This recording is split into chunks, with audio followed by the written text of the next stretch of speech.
നമസ്കാരം എല്ലാ പ്രിയ +2 തുല്യതാ പഠിതാക്കളെയും ഹിസ്റ്ററിയുടെ ഒരു പ്രധാനപ്പെട്ട ക്ലാസ്സിലേക്ക് സ്വാഗതം ചെയ്യുന്നു. ഇന്ന് നമ്മൾ ഹിസ്റ്ററി പരീക്ഷയുമായി ബന്ധപ്പെട്ട പ്രധാനപ്പെട്ട ഒരു 10 ചോദ്യോത്തരങ്ങൾ ഡിസ്കസ് ചെയ്യുന്നു. അപ്പോൾ എല്ലാവരെയും ക്ലാസ്സിലേക്ക് സ്വാഗതം ചെയ്യട്ടെ. ആദ്യ ചോദ്യം, ഹാരപ്പൻ ലിപിയുടെ ഏതെങ്കിലും 2 സവിശേഷതകൾ എഴുതാനാണ്. ഹാരപ്പൻ ലിപിയുടെ ഏതെങ്കിലും 2 സവിശേഷതകൾ എഴുതാനാണ് ചോദ്യം. ഇത് ഉത്തരം 18ാമത്തെ പേജിലുണ്ട്.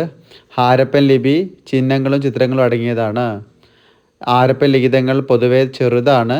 ഹാരപ്പൻ ലിപി വലത്ത് നിന്ന് ഇടത്തോട്ടാണ് വായിക്കാറ് അല്ലെങ്കിൽ എഴുതാറ്. ഓക്കെ.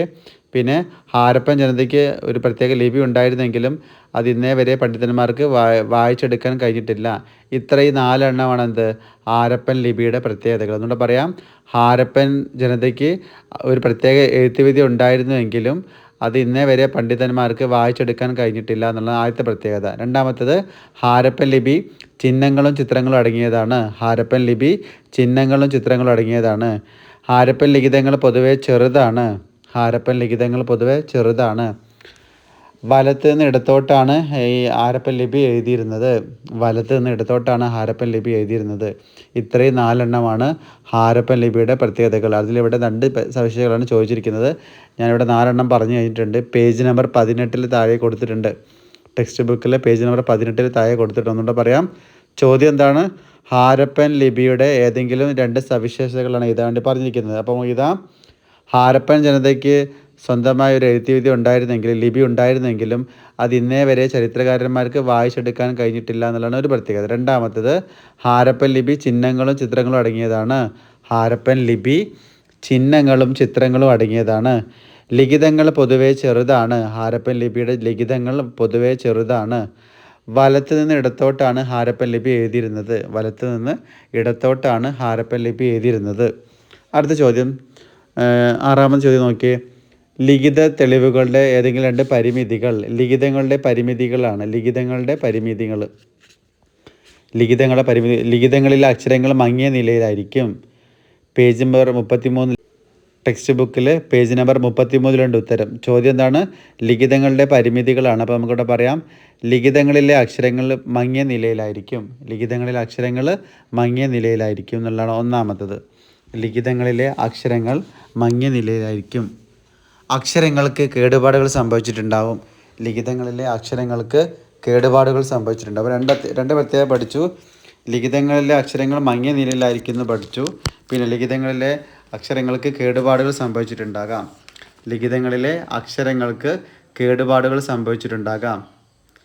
ലിഖിതങ്ങളിലെ വാക്കുകളുടെ അർത്ഥങ്ങൾ സന്ദർഭത്തിനൊത്ത് മനസ്സിലാക്കുക എളുപ്പമല്ല. അത് അന്ന് എഴുതി വെച്ചല്ലേ, അപ്പോൾ അതാണ് സന്ദർഭത്തിനൊത്ത് മനസ്സിലാക്കാൻ കഴിയില്ല എന്ന് പറഞ്ഞത്.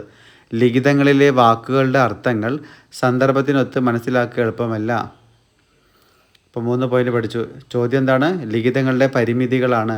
പേജ് നമ്പർ 33 ഇതിന് ഉത്തരമുള്ളത്. പേജ് നമ്പർ 33 ഉത്തരം. ലിഖിതങ്ങളിലെ അക്ഷരങ്ങൾ മങ്ങിയ നിലയിലായിരിക്കും. അക്ഷരങ്ങൾക്ക് കേടുപാടുകൾ സംഭവിച്ചിട്ടുണ്ടാകാം. ലിഖിതങ്ങളിലെ വാക്കുകളുടെ അർത്ഥങ്ങൾ സന്ദർഭത്തിനൊത്ത് മനസ്സിലാക്കുക എളുപ്പമല്ല. പിന്നെ പറയാം, ലിഖിതങ്ങൾ പൊതുവെ അവ സ്ഥാപിച്ച രാജാക്കന്മാരുടെ നേട്ടങ്ങളെയാണ് പരാമർശിക്കുന്നത്. ലിഖിതങ്ങൾ പൊതുവെ അതുണ്ടാക്കിയ രാജാക്കന്മാരുടെ നേട്ടങ്ങളെക്കുറിച്ചാണ് പരാമർശിക്കുന്നത്. ഇത്രയാണ് എന്ത് ലിഖിതങ്ങളുടെ പരിമിതികൾ. പരിമിതി പറഞ്ഞാൽ അതിൻ്റെ കുറവുകൾ, ലിമിറ്റേഷൻസ്. അപ്പോൾ ലിഖിതങ്ങളുടെ പരിമിതികളെ കുറിച്ച് പഠിച്ചു. Page number 33. അടുത്ത ചോദ്യം നോക്കൂ. 7ാമത്തെ ചോദ്യം, മീരാബായിയെ കുറിച്ചൊരു കുറിപ്പ് എഴുതാനാണ്. പേജ് നമ്പർ 73 ഉത്തരമുണ്ട്. മീരാബായിയെ കുറിച്ചൊരു കുറിപ്പ് എഴുതാൻ ചോദിച്ചു കഴിഞ്ഞാൽ നമ്മൾ എഴുതാം, ഭക്തി പാരമ്പര്യത്തിലെ ഏറ്റവും പ്രസിദ്ധമായ കവയിത്രിയാണ് മീരാബായി. കവയിത്രിയായിരുന്നു മീരാബായി. മീരാബായിയുടെ ജീവചരിത്രം അവരുടെ ഭജനകളിൽ നിന്നാണ് നമുക്ക് മനസ്സിലാക്കാൻ കഴിഞ്ഞിട്ടുള്ളത്. മീരാബായിയുടെ ജീവചരിത്രം എങ്ങനെ നിർമ്മിച്ചിട്ടുള്ളത്? അവരുടെ ഭജനകളിൽ നിന്നാണ് നിർമ്മിച്ചിട്ടുള്ളത്. ഭക്തിയുടെ സാരാംശം ഉൾക്കൊണ്ട് അചഞ്ചലമായി ജീവിച്ചൊരു ഭക്തയായിരുന്നു മീരാബായി.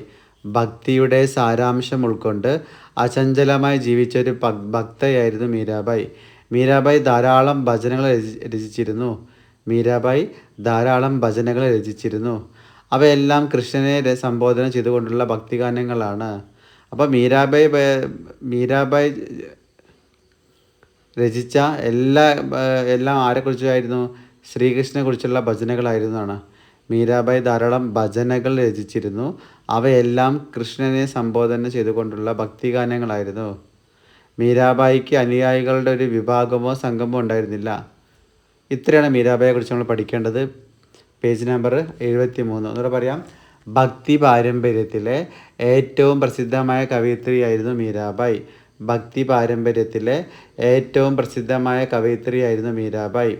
മീരാബായിയുടെ ജീവചരിത്രം പുനർനിർമ്മിച്ചിട്ടുള്ളത് അവരുടെ ഭജനകളിൽ നിന്നാണ്. മീരാബായിയുടെ ജീവചരിത്രം നമ്മളിങ്ങനെ നിർമ്മിച്ച എങ്ങനെയാണ്?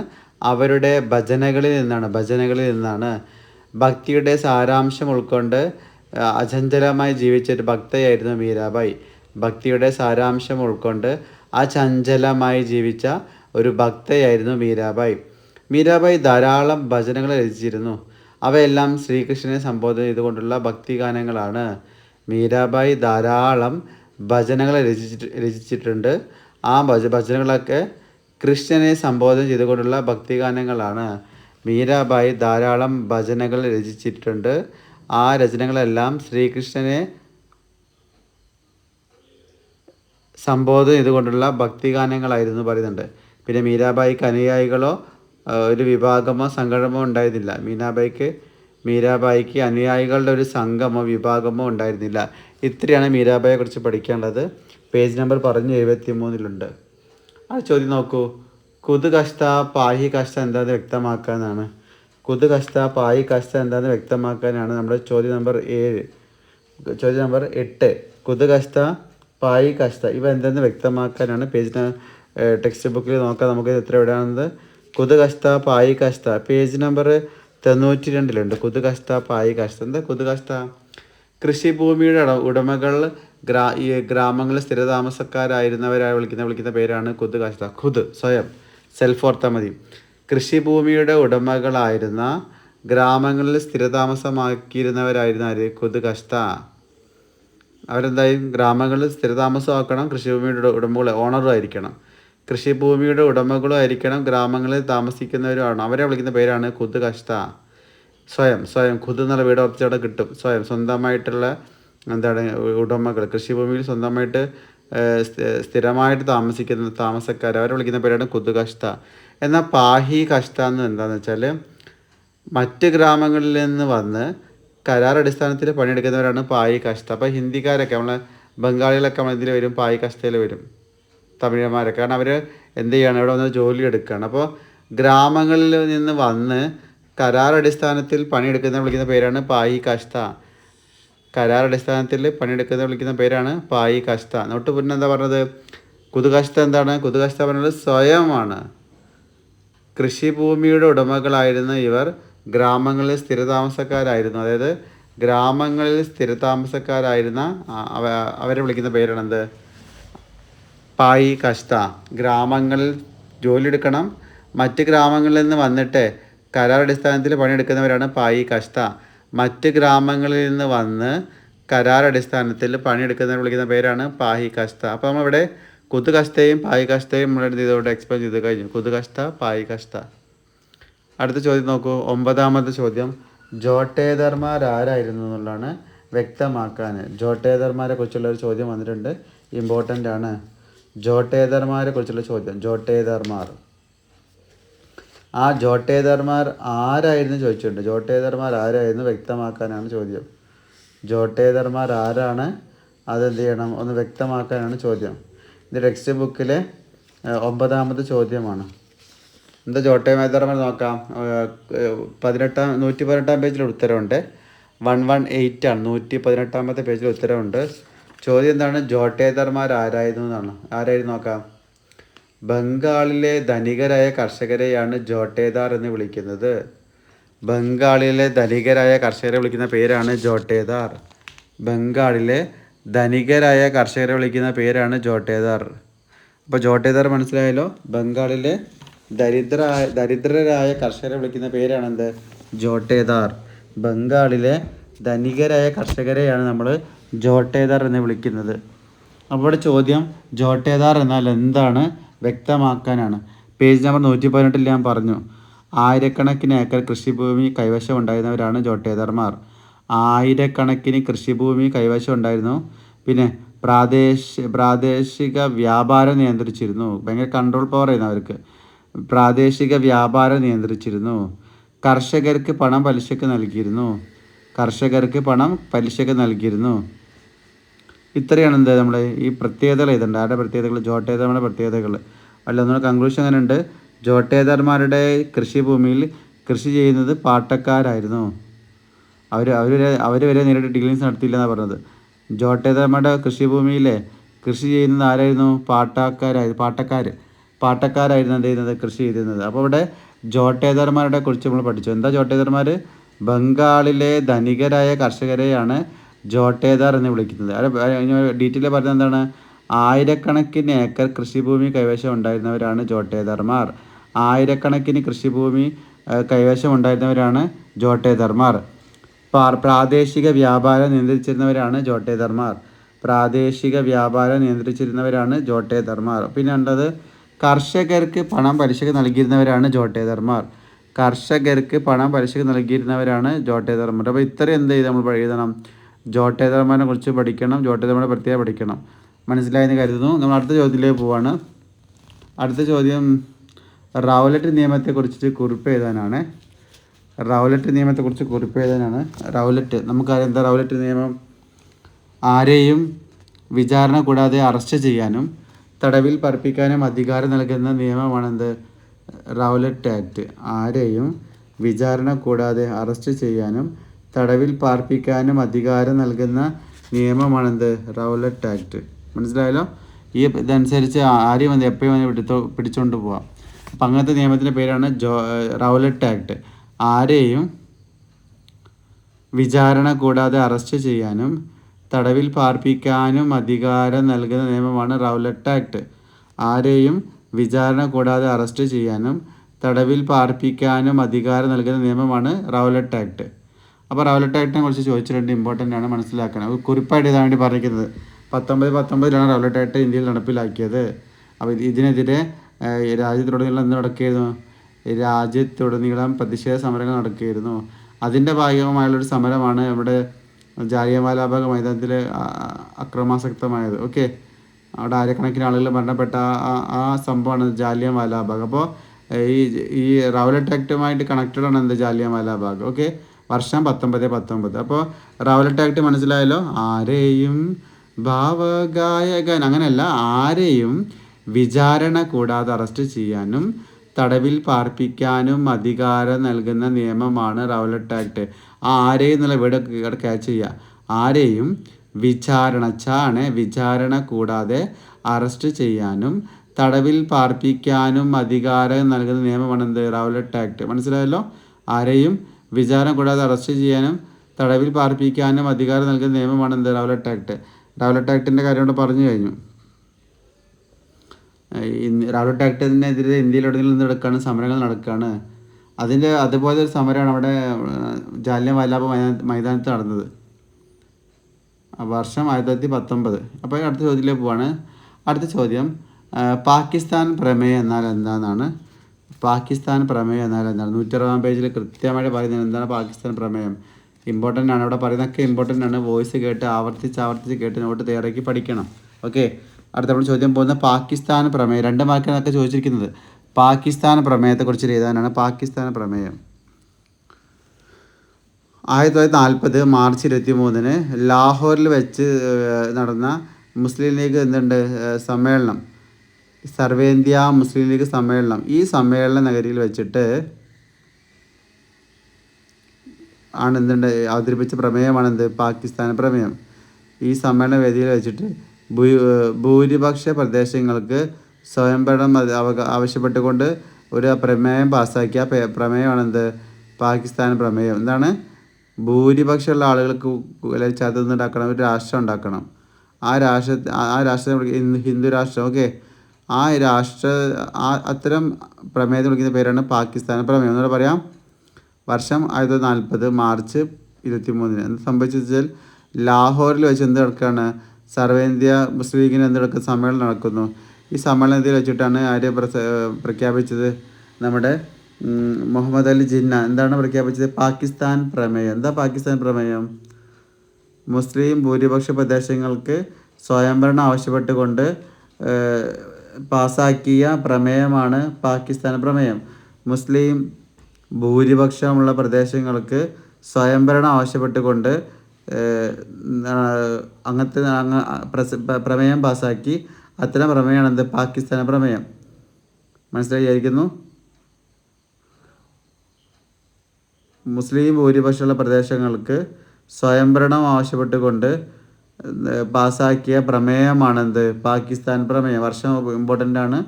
1940 ഒന്നാം സ്വാതന്ത്ര്യ സമരം നടന്ന വർഷം 1940. അപ്പോൾ 1940 മാർച്ച് 23 എന്ത് ചെയ്യുന്നത്? ഈ ലാഹോറിൽ വെച്ചാണ് എന്ത് നടക്കുന്നത്?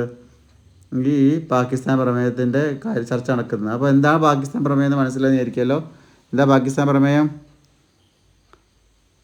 മുസ്ലിം ഭൂരിപക്ഷമുള്ള പ്രദേശങ്ങൾക്ക് സ്വയംഭരണം ആവശ്യപ്പെട്ടുകൊണ്ട് പാസാക്കിയ പ്രമേയമാണെന്ത്? പാകിസ്ഥാൻ പ്രമേയം. അപ്പോൾ പാകിസ്ഥാൻ പ്രമേയത്തിൻ്റെ അതിൻ്റെ ചോദിക്കാം, അതിൻ്റെ വ്യക്തമാക്കാന്ന് ചോദിക്കാം. നമ്മൾ 2 ചോദ്യം ഡിസ്കസ് ചെയ്ത് കഴിഞ്ഞു. അടുത്ത ചോദ്യത്തിലേക്ക് പോകുന്നു. ചോദ്യം നമ്പർ 12. 1792 ശ്രീരംഗപട്ടണ ഉടമ്പടി വെച്ചിട്ടാണ്. ശ്രീരംഗപട്ടണ പദ്ധതിയെ കുറിച്ചിട്ട് 129 പേജിലുണ്ട്. ശ്രീരംഗപട്ടണി. ഓക്കെ, പട്ടണ സന്ധിയാണ് ഉടമ്പടി. ആ ഉടമ്പടിയെ കുറിച്ച് എന്ത് ചെയ്താനാണ് പറഞ്ഞിരിക്കുന്നത്? ശ്രീരംഗപട്ടണ സന്ധിയെ കുറിച്ചുള്ള ചോദ്യമാണ്. ശ്രീരംഗപട്ടണ സന്ധി അല്ലെങ്കിൽ ഉടമ്പടി, അതിൻ്റെ പ്രാധാന്യത്തെക്കുറിച്ച് ചോദിച്ചത്. ശ്രീരംഗപട്ടണ ഉടമ്പടിയുടെ എന്താണ് പ്രാധാന്യം? ശ്രീരംഗപട്ടണ സന്ധിയുടെ അതിൻ്റെ പ്രാധാന്യമാണ് പഠിക്കുന്നത് നമ്മൾ. ടെക്സ്റ്റ് ബുക്കിൽ 179 പേജിലുണ്ട്. 179 നോക്കാം. 1792 ബ്രിട്ടീഷുകാർ മൈസൂരിലെ ഭരണാധികാരിയായിരുന്ന ടിപ്പു സുൽത്താനുമായി ഒപ്പുവെച്ച ശ്രീരംഗപട്ടണ സന്ധി പ്രകാരം മലബാർ ആർക്ക് ബ്രിട്ടീഷുകാരുടെ ആധിപത്യത്തിലായി. ബ്രിട്ടീഷ് ഭരണം കേരളത്തിലെ ജനജീവിതത്തിൻ്റെ വിവിധ മേഖലകളിൽ സ്വാധീനം ചെലുത്തി. ഒരു ഭൂനികുതിയിൽ വർധന വരുത്തി. അങ്ങനെ കച്ചവട രംഗത്തെ ബ്രിട്ടീഷ് ആധിപത്യം സ്ഥാപിതമായി. അങ്ങനെ പല രീതിയിൽ അവർ ഇന്ത്യക്കാരെന്ത് ചെയ്യാൻ തുടങ്ങി? ദ്രോഹിക്കാൻ തുടങ്ങി. തൊട്ടടുത്തുള്ള മൈസൂരിലെ ഭരണാധികാരിയായിരുന്നു ടിപ്പു സുൽത്താനുമായി വളരെ എന്ത് ചെയ്യുന്നത്? ഒരു സൗഹാർദ്ദത്തിൽ ഉണ്ടായിരുന്നത്. അതുകൊണ്ട് തന്നെ ശ്രീരംഗപട്ടണ സന്ധിയിൽ അദ്ദേഹം ഒപ്പുവെച്ചു. ബ്രിട്ടീഷ് ഭരണം കേരളത്തിലെ ജനജീവിതത്തിൻ്റെ വിവിധ മേഖലകളിൽ സ്വാധീനം ചെലുത്തി എന്നാണ് പറയുന്നത്. അപ്പോൾ ശ്രീരംഗപട്ടണ സന്ധി മനസ്സിലായല്ലോ. 1792 ബ്രിട്ടീഷുകാർ മൈസൂരിലെ ഭരണാധികാരിയായിരുന്ന ടിപ്പു സുൽത്താനുമായിട്ട് ഒപ്പുവെച്ച സന്ധിയാണെന്ത്? ശ്രീരംഗപട്ടണ സന്ധി.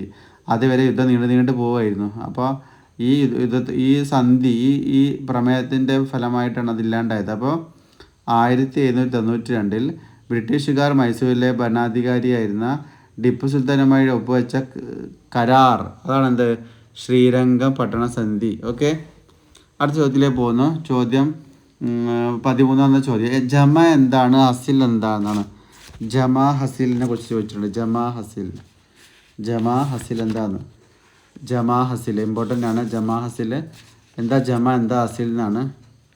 ജമ ഹസിലിനെ കുറിച്ച് നിർവചിക്കാനാണ് കൊടുത്തത്. ജമ ഹസിൽ നമ്മൾ പേജ് നമ്പർ 98 ജമ ഹസിൽ.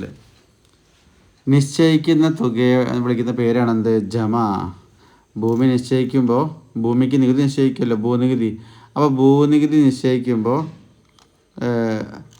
നിശ്ചയിക്കുന്ന തുകയെ വിളിക്കുന്ന പേരാണ് ജമ. എന്നാൽ പിരിച്ചെടുക്കുമ്പോൾ ആ പിരിച്ചെടുക്കുന്ന തുകയെ വിളിക്കുന്ന പേരാണ് ഹസിൽ. അപ്പോൾ നിശ്ചയിക്കുന്ന തുകയാണെന്ത്? ജമ. പിരിച്ചെടുക്കുന്ന തുകയാണ് ഹസിൽ. മനസ്സിലായല്ലോ. ജമയും ഹസിൽ എന്താണ്? ജമയും ഹസിൽ എന്താണ്? നികുതി പിരിച്ചെടുക്കൽ. അവിടെ പറയുന്നത് ഭൂനികുതി നിശ്ചയിക്കുന്ന തുക ജമ എന്നറിയപ്പെടുന്നുണ്ട്. അതായത് നിശ്ചയിക്കുന്ന തുകയൊക്കെയാണ് വിളിക്കുന്ന പേര് ജമയാണ്. ഓക്കെ, ഭൂനികുതി നിശ്ചയിക്കുന്ന തുകയുണ്ടല്ലോ, ആ തുകയെ വിളിക്കുന്ന പേരാണ് ജമ. ഭൂനികുതി നിശ്ചയിക്കുന്ന തുകയെ വിളിക്കുന്ന പേരാണ് ജമ. എന്നാൽ അവിടെ പിരിച്ചെടുക്കുന്ന തുകയെ വിളിക്കുന്ന പേരാണ് എന്ത്? ഹസിൽ.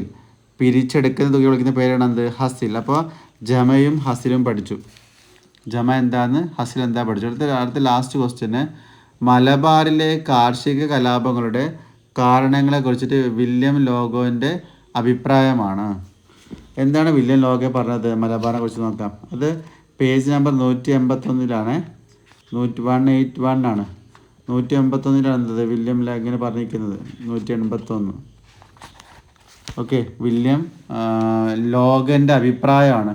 മലബാറിലെ കാർഷിക കലാപങ്ങളുടെ കാരണങ്ങളെക്കുറിച്ച് വില്യം ലോഗൻ്റെ അഭിപ്രായമാണ്. ഓക്കെ, എന്താ അദ്ദേഹം പറഞ്ഞറിയോ?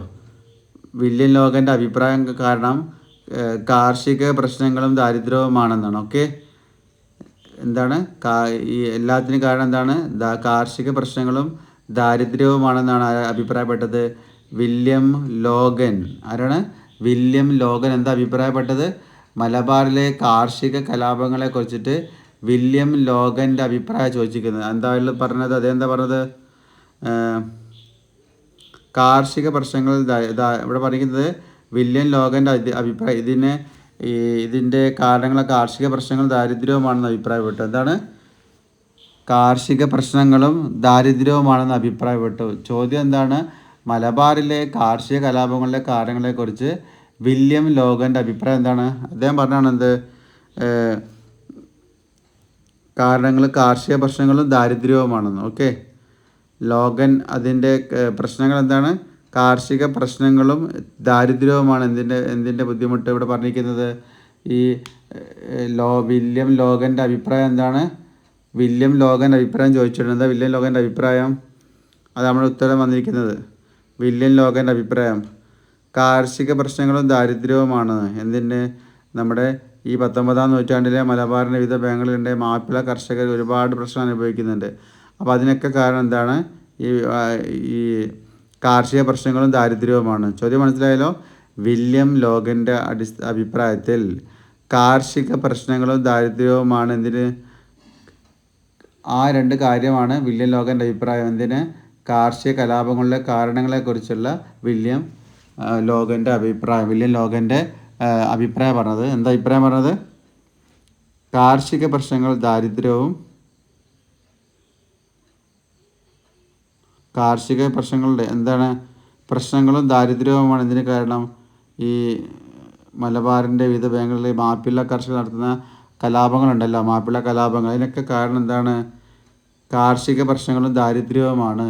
കാർഷിക പ്രശ്നങ്ങളും ദാരിദ്ര്യവുമാണ് ഈ മലബാർ കലാപത്തിനെ കുറിച്ചിട്ട് വില്യം ലോഗൻ്റെ അഭിപ്രായം അതാ പറഞ്ഞിരിക്കുന്നത്. പേജ് നമ്പർ 181 അപ്പോൾ നമ്മുടെ പേജ് നമ്പറൊക്കെ ഡിസ്കസ് ചെയ്തു. ഇവിടെ നമ്മൾ ഒരുപാട് ചോദ്യങ്ങൾ ഡിസ്കസ് ചെയ്തു. ഇതൊക്കെ എന്താണ്? നമ്മുടെ 2026 ജൂലൈ മാസത്തിൽ നടക്കാൻ നിൽക്കുന്ന പ്ലസ് ടു തുല്യതാ പരീക്ഷയിൽ നമ്മൾ പ്രതീക്ഷിക്കുന്ന ചോദ്യങ്ങളാണ്. അപ്പോൾ എല്ലാവരും പഠിക്കുക, നന്നായിട്ട് മനസ്സിലാക്കി പഠിക്കുക. ആദ്യ ചോദ്യം എന്ത് ചെയ്യുന്നു? ഹാരപ്പൻ ലിപിയുടെ ഏതെങ്കിലും 2 സവിശേഷതകൾ. നമ്മളിവിടെ 5 6 ഡിസ്കസ് ചെയ്തു. 5 6 ലിപിയുടെ പ്രത്യേകത ഡിസ്കസ് ചെയ്തു. പരീക്ഷ വെച്ച് 2 എണ്ണമാണ്.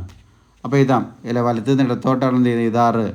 വായിക്കാറ്. പിന്നെ ഹാരപ്പയ്ക്ക് എന്തുണ്ടായിരുന്നു? പ്രത്യേക ലിപികളുണ്ടായിരുന്നു. പക്ഷേ ആ ലിപി ഇന്നേ വരെ ചരിത്രകാരന്മാർക്ക് വായിച്ചെടുക്കാൻ പറ്റിയിട്ടില്ല. ഹാരപ്പൻ ലിപി ചെറുതും എന്ത് ചെയ്യുന്നു? ആ ചിഹ്നങ്ങളും ചിത്രങ്ങളും അടങ്ങിയതായിരിക്കും. ഒക്കെ പറഞ്ഞാൽ നമ്മൾ ഹാരപ്പൻ ലിപി ചിഹ്നങ്ങളും ചിത്രങ്ങളും അടങ്ങിയതാണ്. പിന്നെ ഹാരപ്പൻ ലിപി വലത്ത് നിന്ന് ഇടത്തോട്ടാണ് വായിക്കാറ്. പിന്നെ ഹാരപ്പൻ ലിപി ഇന്നേ വരെ ആരും എന്ത് ചെയ്തില്ല? പണ്ഡിതന്മാരും എന്ത് ചെയ്തില്ല? അത് രേഖപ്പെടുത്തിയിട്ടില്ല. അതിൻ്റെ പേര് എന്ത് ചെയ്തില്ല? വായിച്ചെടുക്കാൻ പറ്റിയിട്ടില്ല എന്ന് പറഞ്ഞത്. ഹാരപ്പൻ സംസ്കാരത്തിൽ നിന്നുണ്ടായിരുന്ന ഒരു ലിപി ഉണ്ടായിരുന്നെങ്കിലും അത് ഇന്നേ വരെ പണ്ഡിതന്മാർക്ക് എന്ത് ചെയ്യാൻ പറ്റില്ല? പിടിച്ചെടുക്കാൻ പറ്റിയിട്ടില്ല. നല്ലതാണ് ഹാരപ്പൻ ലിപിയുടെ പ്രത്യേകതകൾ. പേജ് നമ്പർ 18 താഴെ പറഞ്ഞു. ലിഖിതങ്ങളുടെ തെളിവുകളും ഡിസ്കസ് ചെയ്തു. ലിഖിതങ്ങളുടെ തെളിവുകൾ പറഞ്ഞല്ലോ. പിന്നെ മീരാബയെക്കുറിച്ച് പഠിച്ചു. ഗുദ് ഗശ്ത പായി ഗശ്ത എന്താ നമ്മൾ എക്സ്പ്ലെയിൻ ചെയ്തു. ജോട്ടേദർമാർ ആരായിരുന്നു വ്യക്തമാക്കാൻ പറഞ്ഞു. റൗലറ്റ് നിയമത്തെക്കുറിച്ച് പറഞ്ഞു. റൗലറ്റ് നിയമം.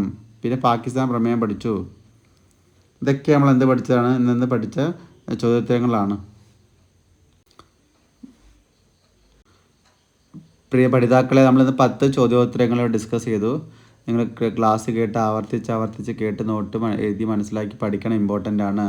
നമ്മുടെ പരീക്ഷയ്ക്ക് പ്രയോജനകരമാകുന്ന രീതിയിൽ ഏറ്റവും പ്രധാനപ്പെട്ട 10 ചോദ്യങ്ങൾ തിരഞ്ഞെടുത്ത് നമ്മൾ ക്ലാസ് എടുക്കുന്നത്. ഹാരപ്പൻ ലിപിയുടെ പ്രത്യേകത തുടങ്ങി നമ്മൾ എന്തിൽ അവസാനിച്ചത്? മലബാറിലെ കാർഷിക കലാപങ്ങളുടെ കാരണങ്ങളെക്കുറിച്ചിട്ട് വില്യം ലോഗൻ്റെ അഭിപ്രായം വഴി നമ്മൾ ഡിസ്കസ് ചെയ്തു. ഓക്കെ, അപ്പോൾ ഈ ക്ലാസ് ഇവിടെ സമാപിക്കുകയാണ്.